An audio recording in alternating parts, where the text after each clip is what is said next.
আসসালামু আলাইকুম। আজকে পালং শাকের একটা রেসিপি করব। তো এর জন্য আমি 2 পিস মাছ হলুদ লবণ দিয়ে ভেজে কাটা বেছে নিয়েছি। 2টা আলু সিদ্ধ করে নিয়েছি, পেঁয়াজ কুচি, ধনেপাতা কুচি, সামান্য আদা রসুন বাটা, একটু লাল মরিচের গুঁড়ো, চিলি ফ্লেক্স, ভাজা জিরার গুঁড়ো।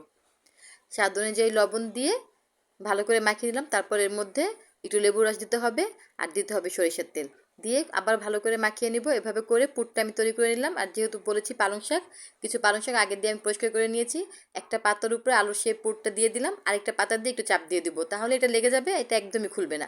এভাবে করে আমি সবগুলো পাতার ভিতরে পুর ঢুকিয়ে নিলাম। এখন একটা বেসনের বেটার তৈরি করতে হবে।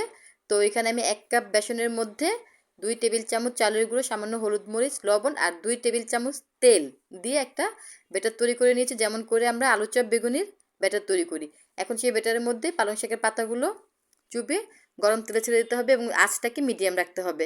যেহেতু আলুটা সিদ্ধ, মাছটা ভাজা, সেগুলো আর সিদ্ধ হওয়ার কিছু নেই, কিন্তু বেসনটাকে একটু ক্রিস্পি হতে হবে, তাই মিডিয়াম আঁচে একটু ভেজে নিতে হবে।